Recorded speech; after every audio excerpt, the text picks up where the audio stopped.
नमस्कार, प्रणाम सभी साथियों, विद्यार्थियों को और साथ ही नव वर्ष की मंगलमय शुभकामनाएं। प्रिय विद्यार्थियों, वर्तमान समय में व्याख्याता, वरिष्ठ अध्यापक और अध्यापक की जो लंबित भर्तियां हैं, उन भर्तियों से संबंधित बहुत सारी समस्याएं विद्यार्थियों को आ रही हैं, जिनमें एक अहम जो समस्या है, एक विषय है शिक्षा मनोविज्ञान, उससे संबंधित है। मैं आप सभी के बीच शिक्षा मनोविज्ञान के जो अनसुलझे पहलू हैं, प्रकरण हैं, उनका निस्तारण लेकर के उपस्थित हुआ हूं। आज के इस समय में शिक्षा मनोविज्ञान के तथ्यों को, उनके आंकड़ों को, उसकी व्याख्या, उसकी समझ को हम अपने मस्तिष्क में कैसे धारण करें, इसी उद्देश्य से मैं आपके बीच उपस्थित हुआ हूं। आइए आज से हम शुरू करते हैं हमारा पहला प्रकरण शिक्षा मनोविज्ञान का, जिसका नाम है समायोजन। प्रिय विद्यार्थियों, समायोजन प्रकरण में हम विधिवत तरीके से इसके कारक, इसके प्रकार, इसकी परिस्थितियां, इसकी परिभाषाएं, इन सभी चीजों का गहन अध्ययन करेंगे। तो सबसे पहले मैं शुरू करने जा रहा हूं समायोजन की परिभाषा। देखिए, बोरिंग और लेकफील्ड समायोजन के बारे में कहते हैं कि समायोजन जो है वो व्यक्ति की जो आवश्यकताएं हैं और आवश्यकताओं को प्रभावित करने वाली जो परिस्थितियां हैं, उनके बीच संतुलन का नाम है। अर्थात एक तरफ तो व्यक्ति है और एक तरफ है पर्यावरण। इन दोनों को संतुष्ट करने वाली जो परिस्थितियां हैं, संतुलन है इन दोनों का, वो संतुलन समायोजन कहलाता है। तो समायोजन के लिए दो चीजों की आवश्यकता है, एक तो है व्यक्ति और दूसरा है पर्यावरण। इन दोनों के बीच क्या होना? संतुलन होना। क्या कहलाता है? समायोजन कहलाता है। तो इन्होंने जो परिभाषा दी है, उसका जो पूरी परिभाषा का जो मुख्य शब्द है वो है परिस्थितियां। व्यक्ति की आवश्यकताएं और आवश्यकताओं को प्रभावित करने वाली परिस्थितियों का संतुलन, ये बात कही है बोरिंग ने, ये हमें ध्यान रखना है। दूसरी परिभाषा है गेट्स व सहयोगी। गेट्स व सहयोगी क्या कहते हैं कि जो समायोजन है वो निरंतर चलने वाली प्रक्रिया है। एक परिभाषा में तो ये बात रख रहे हैं, और दूसरी परिभाषा में वो कहते हैं कि इसके विपरीत जो कुसमायोजन होता है वो व्यक्ति और पर्यावरण के बीच असंतुलन को कहते हैं। ये इन्होंने कुसमायोजन की परिभाषा दी है। और समायोजन के बारे में कहा है कि समायोजन एक निरंतर चलने वाली प्रक्रिया है, एक गतिशील प्रक्रिया है। ये बात कही है गैस ने। नेक्स्ट आगे चलते हैं आइजनेक की परिभाषा। आइजनेक कहते हैं कि समायोजन एक ऐसी अवस्था होती है जिसमें व्यक्ति की आवश्यकता जो होती है और वातावरण के जो दावे होते हैं वो एक साथ संतुष्ट होते हैं। व्यक्ति की आवश्यकता और वातावरण के दावे एक साथ संतुष्ट होने की प्रक्रिया को कहते हैं समायोजन। तो यहां पे हम कह सकते हैं कि बोरिंग और लेकफील्ड की जो परिभाषा आएगी, उस बोरिंग और लेकफील्ड की परिभाषा में शब्द जो आएगा वो आएगा परिस्थितियां और संतुलन। मतलब कि जब हम बोरिंग करते हैं किसी खेत में, तो एक संतुलित जगह पे करते हैं ताकि पानी का बहाव उस मात्रा में हमें प्राप्त हो सके। तो संतुलन की स्थिति की बात आएगी, परिस्थिति की बात आएगी, तो उत्तर क्या आएगा? बोरिंग। गेट्स कहते हैं कि निरंतर चलने वाली प्रक्रिया है। अब इसको हम कैसे याद करें कि याद ऐसे दिमाग में बिठाने की कोशिश करो कि गेट्स का मतलब है किसी चीज को हिंदी में प्राप्त करना, और जब हम किसी काम को निरंतर करते रहते हैं तो वो चीज हमें क्या हो जाती है? प्राप्त हो जाती है। जैसे हमने कोई लक्ष्य लिया, उसको निरंतर करें, निरंतर चलते रहें, गतिशील रूप में चलते रहें, तो हमें सफलता मिलती है। तो यहां पे गेट्स का मतलब है प्राप्त करने के लिए क्या करना पड़ेगा? निरंतर चलना पड़ेगा। दूसरा, इन्होंने कुसमायोजन की परिभाषा दे दी कि कुसमायोजन का मतलब व्यक्ति और आवश्यकता के बीच असंतुलन की स्थिति है। आइजनेक जो है वो कहते हैं कि समायोजन एक ऐसी अवस्था होती है जिसमें व्यक्ति और पर्यावरण के जो दावे हैं वो एक साथ संतुष्ट होते हैं। व्यक्ति की आवश्यकता और पर्यावरण के दावे एक साथ संतुष्ट होते हैं। तो इन्होंने संतुष्ट शब्द को ध्यान रखें परिभाषा। यहां पे अगर कोई आएगा तो हमें क्या करेगा? वो संतुष्ट भी करेगा। आएगा तो संतुष्ट करेगा। पूरी परिभाषा हमें याद नहीं होती, लेकिन परिभाषा का मूल शब्द यदि हम उससे जोड़ दें तो वो याद हो जाती है। बोरिंग हमें करना है, संतुलित परिस्थितियों में करना है। किसी को गैस करना है तो निरंतर चलना पड़ेगा। दूसरी तरफ आइजनेक मतलब आएगा तो हमें संतुष्ट भी करेगा। इस विधि से हम इन परिभाषाओं को याद कर सकते हैं। अब है समायोजन की निर्भरता। आखिरकार हमारा समायोजन होगा तो वो किन बातों पर निर्भर करेगा? समायोजन के लिए 3 चीजों का होना बहुत जरूरी है। पहली चीज है समन्वय। हमारे जो लक्ष्य हैं, विचार हैं, उद्देश्य हैं, आकांक्षाएं हैं, जो योग्यताएं हैं, उनमें क्या होना चाहिए? समन्वय होना चाहिए। हमारे लक्ष्य, उद्देश्य, हमारे विचार, हमारी योग्यताएं, इन चीजों में क्या होना चाहिए? समन्वय होना चाहिए, तो ये समायोजन होगा। तो समायोजन निर्भरता डिपेंड करती है समन्वय पर। मान लीजिए हमारी योग्यता 8वीं पास है और हमारा लक्ष्य है कि हम आरएस बन जाएं, तो क्या हमारा समायोजन होगा? नहीं हुआ। क्यों नहीं हुआ? क्योंकि योग्यता में और लक्ष्य में क्या नहीं है? समन्वय नहीं है। तो समायोजन करने के लिए पहली शर्त है लक्ष्य, विचार, उद्देश्य, आकांक्षाओं, योग्यताओं में क्या होना? समन्वय होना। दूसरी बात, सामाजिक मूल्यों से मेल खाना। हमारे जो लक्ष्य हैं, उद्देश्य हैं, विचार हैं, योग्यताएं हैं, आकांक्षाएं हैं, ये ऐसी होनी चाहिए, हमारे ख्वाब ऐसे होने चाहिए जो सामाजिक मूल्यों से क्या खाएं? मेल खाएं, समाज के अनुरूप हों, समाज के आदर्शों, परंपराओं, विचारों के अनुरूप हमारे लक्ष्य होने चाहिए, उद्देश्य होने चाहिए, आकांक्षाएं होनी चाहिए, ख्वाब होने चाहिए, विचार होने चाहिए, तभी हमारा समायोजन हो सकता है, वरना नहीं होगा। जैसे उदाहरण के लिए भारत में प्रजातांत्रिक सरकार है, प्रजातांत्रिक मूल्य है। अब मैं यहां ये स्थिति कर लूं कि कोई व्यक्ति ऐसा है जो ये सोच रहा है कि मैं यहां का भारत का तानाशाह बनना चाहता हूं, तो तानाशाह बनने का उसका जो ख्वाब है, उसका जो लक्ष्य है, क्या पूरा हो सकता है? नहीं हो सकता। क्यों नहीं हो सकता? क्योंकि उसने जो लक्ष्य लिया है वो सामाजिक मूल्यों के अनुरूप, सामाजिक मानकों के अनुरूप बिल्कुल भी नहीं है। दूसरी बात पूरी हुई। तीसरी बात है हमारे जो लक्ष्य हैं, उद्देश्य हैं, विचार हैं, इनकी हम पूर्ति कितनी मात्रा में कर रहे हैं। सही मात्रा में यदि पूर्ति होती है तो हमारा समायोजन होगा। हमने लक्ष्य ले लिया कि हमें वरिष्ठ अध्यापक बनना है और हमें कहा गया कि आपके पास 130 दिन है, 130 दिन के टाइम आपको दिया और आपको कहा कि इन 130 दिनों के अंदर अंदर आपको 5000 पेज पढ़ने हैं। आपने निर्धारित कर लिया अपना समय और समयबद्ध तरीके से इन पेजों को याद करना शुरू कर दिया। आपका लक्ष्य, उद्देश्य, उसकी पूर्ति तभी होगी जब समयबद्ध तरीके से आप इनकी क्या करेंगे? पूर्ति करें। 4 पेज दिए हैं और पूरा सेशन दे दिया, दिन एक दिन दे दिया। हमने सुबह उठे 1 पेज पढ़ा, दोपहर में दूसरा, शाम को तीसरा, रात्रि को चौथा, और अगले दिन 4 पेजों का रिवाइज करके हम चले गए। अध्यापक ने हमसे पूछा सुनाओ 4 पेज, हमने तत्काल सुना दिए। एक बच्चा ऐसा है 4 पेज दिए, पहला पेज पहली पारी में सुबह नहीं पढ़ा, दूसरा पेज दूसरी पारी में भी नहीं पढ़ा, तीसरा दोपहर में नहीं पढ़ा, और आगे रात्रि को भी, शाम को रात्रि को भी नहीं पढ़ा। तो क्या अब वो किसी अगले दिन हल्का सा रिवाइज करके और टीचर के सामने चला गया।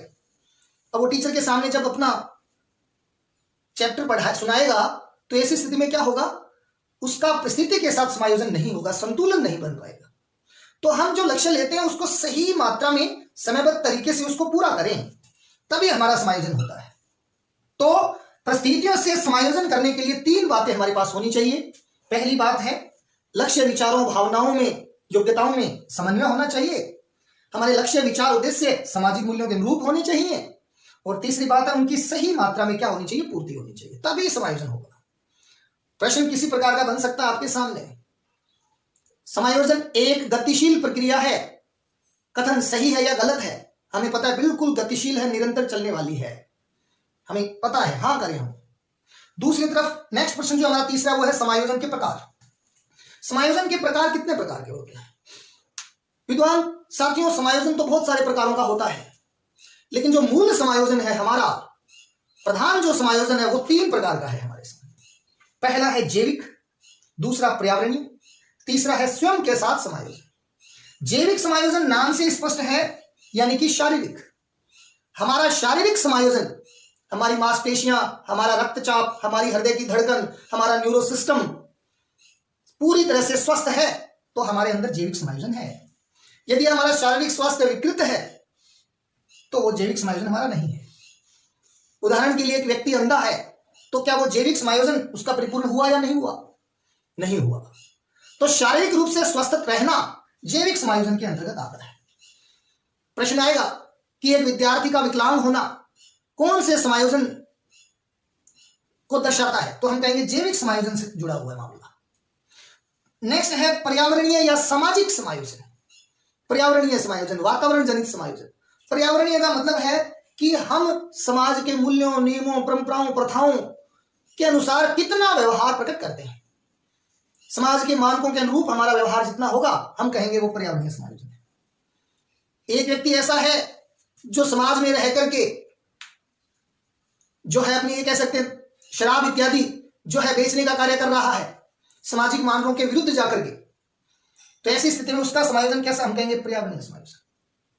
एक व्यक्ति आए दिन कत्लेआम समाज में कर रहा है, हम कहेंगे कौन सा समायोजन दूषित है उसका, पर्यावरणीय समायोजन। अब बात आती है स्वयं के साथ समायोजन। स्वयं के साथ समायोजन का मतलब है कि हम मानसिक रूप से कितने मजबूत हैं, हमारे विचार, हमारे लक्ष्य, हमारी रुचियां, हमारी इच्छाएं, हमारे ख्वाब, उनमें आपस में कितना समन्वय है। जिस चीज में हम रुचि रखते हैं, क्या हम उस रुचि के अनुरूप कार्य कर पाए, यह दर्शाता है हमारे स्वयं के साथ समायोजन का तरीका। कई बार ऐसा हम देखने में आते हैं कि हमारी जितनी योग्यताएं होती है, हम अपने आप को उतना प्रकट नहीं कर पाते। क्यों नहीं कर पाते? क्योंकि हमने स्वयं के साथ समायोजन नहीं किया, न्याय नहीं किया। तो स्वयं के साथ समायोजन का मतलब है हमारी रुचियां, अभिवृत्तियां जो हैं, ख्वाब, विचार जो हैं, उनमें परस्पर मेल का होना, एक बॉन्ड का होना, वो कहलाता है स्वयं के साथ समायोजन। एक व्यक्ति के जैसे विचार हैं वैसे उसके कार्य नहीं है, कर्म और विचार में भिन्नता है। ये इस प्रकार का समायोजन किस श्रेणी का माना जाएगा, तो हम कहेंगे स्वयं के साथ समायोजन कैटेगरी का माना जाएगा। तो यहां पे समायोजन के तीन भेद हुए, जैविक, पर्यावरणीय और स्वयं के साथ समायोजन। तो हमने तीन प्रश्न हल किए। समायोजन की परिभाषा, पहली बात बोरिंग, यानी कि परिस्थितियां, ऐसी परिस्थितियां, व्यक्ति और आवश्यकताओं को प्रभावित करने वाली ऐसी परिस्थितियां जो संतुलन को दर्शाती है, समायोजन कहलाती है। गेट्स कहते हैं निरंतर चलने वाली प्रक्रिया, और ये भी कहते हैं कि कुसमायोजन जो होता है वो व्यक्ति और वातावरण के बीच असंतुलन को दर्शाता है। आइजनेक कहता है कि समायोजन एक ऐसी अवस्था होती है जिसमें व्यक्ति की आवश्यकता और आवश्यकता को प्रभावित करने वाले जो दावे हैं वो एक साथ क्या होते हैं, संतुष्ट होते हैं। संतुष्टि शब्द की बात ये करते हैं। समायोजन तीन बातों पर निर्भर करता है, समन्वय, सामाजिक मूल्यों से कितना मेल खाते हैं हमारे विचार भावनाएं, और विचार भावनाओं की लक्ष्यों उद्देश्यों की पूर्ति कितनी मात्रा में होती है। समायोजन के कितने प्रकार हुए? तीन हैं, जैविक, पर्यावरणीय और स्वयं के साथ समायोजन। जैविक को हम शारीरिक कह सकते हैं, पर्यावरणीय को हम सामाजिक कह सकते हैं। ये अपने को ध्यान में रखना है। अब हम अगला प्रश्न करते हैं कि आखिरकार ऐसी कौन सी परिस्थितियां होती हैं जो हमारे समायोजन को क्या करती हैं, पूर्णतः प्रभावित करती हैं। समायोजन को प्रभावित करने वाली जो परिस्थितियां हैं वो कौन कौन सी होती हैं, उनके बारे में हम अब पढ़ने जा रहे हैं। आखिरकार ऐसी कौन सी चीजें होती हैं जिनसे मनुष्य समायोजन नहीं कर पाता, ऐसी कौन कौन सी परिस्थितियां हमारे सामने पैदा हो सकती हैं, तो हम कहेंगे समायोजन को प्रभावित करने वाली परिस्थितियों में पहला नाम आता है प्रतिबल। आखिरकार समायोजन को प्रभावित करने वाले कौन से कारक हैं? समायोजन को प्रभावित करने वाले कारक, कारक में पहला नाम आता है प्रतिबल का, जिसको हम कह सकते हैं दबाव, जिसको हम कह सकते हैं तनाव।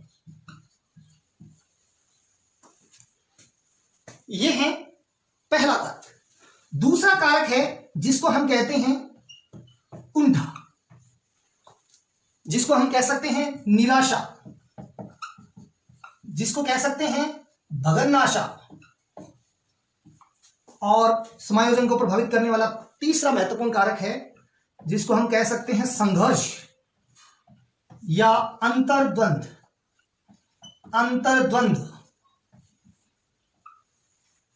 तो समायोजन को प्रभावित करने वाले कारकों में हमारे पास तीन कारक हैं, प्रतिबल, कुंठा, संघर्ष। प्रतिबल के बारे में हमें यह ध्यान रखना है कि कोलमैन कहते हैं कि प्रतिबल एक प्रकार का दबाव होता है जो व्यक्ति को समायोजित होने के लिए बाध्य करता है। तो अगर ऐसा आ जाए कि ऐसी परिस्थितियां जो मनुष्य पर दबाव डालती हैं समायोजन करने के लिए, उन्हें आप क्या नाम दोगे? तो क्या नाम दोगे? प्रतिबल। ये किसने कहा? कोलमैन ने कहा। दूसरी तरफ जो गेट्स हैं, गेट्स कहते हैं कि प्रतिबल जो है वो तनाव होता है एक प्रकार का, ऐसा तनाव जो व्यक्ति के अंदर जो असंतुलन पैदा हुआ है, उस असंतुलन की दशा की जो उत्तेजित परिस्थितियां हैं, उत्तेजित दशा है, उसका अंत करने के लिए व्यक्ति को कार्य करने के लिए प्रेरित करता है। तो एक तनाव जो व्यक्ति को क्या करता है? उत्तेजित दशा का अंत करने के लिए, कार्य करने के लिए प्रेरित करता है, यानी कि अभिप्रेरणा से जोड़ दिया इस चीज को गेट्स ने। प्रतिबल एक कह सकते हैं उत्तेजित दशा को समाप्त करने वाला एक प्रेरक है, यह बात कही है गेट्स ने। अब बात आती है कि जो प्रतिबल होता है यह कितने प्रकार का होता है? तो प्रतिबल दो प्रकार का होता है। प्रतिबल के प्रकार दो होते हैं। पहला है अहमग्रस्त प्रतिबल और दूसरा है अहम अग्रग्रस्त प्रतिबल। अहमग्रस्त प्रतिबल और अहम अग्रग्रस्त प्रतिबल, दो प्रकार के प्रतिबल होते हैं। अहमग्रस्त प्रतिबल का मतलब होता है ऐसा प्रतिबल, ऐसा तनाव जिसके उत्पन्न होने का कारण व्यक्ति स्वयं होता है, स्वयं की कमियों, दोषों, अपर्याप्तताओं के कारण जो तनाव उत्पन्न होता है उसे कहते हैं अहमग्रस्त। दूसरा होता है अहम अग्रग्रस्त, ऐसा तनाव, ऐसा प्रतिबल जिसके उत्पन्न होने का कारण मनुष्य स्वयं नहीं है बल्कि बाहरी कारक है, कोई बाहरी परिस्थितियां हैं, हम ये कह सकते हैं। बाहरी परिस्थितियों से उत्पन्न, बाहरी पर्यावरण से उत्पन्न जो तनाव होता है उसे हम कहते हैं अहम अग्रग्रस्त प्रतिबल। इसमें व्यक्ति का दोष नहीं होता। जैसे उदाहरण के लिए कि हमारे कोई परिजन है जो बीमार हो चुके हैं, हम उनको दवा दिलाने के लिए कहीं भी नहीं ले जाते और वो बिना दवा, बिना देखभाल के मृत्यु को प्राप्त हो जाते हैं। उनकी मृत्यु होने पर हमारे अंदर तनाव उत्पन्न हुआ, प्रतिबल आया। इस प्रतिबल को हम कहेंगे अहमग्रस्त प्रतिबल, क्योंकि हमारे परिजन की मृत्यु का कारण हम हैं।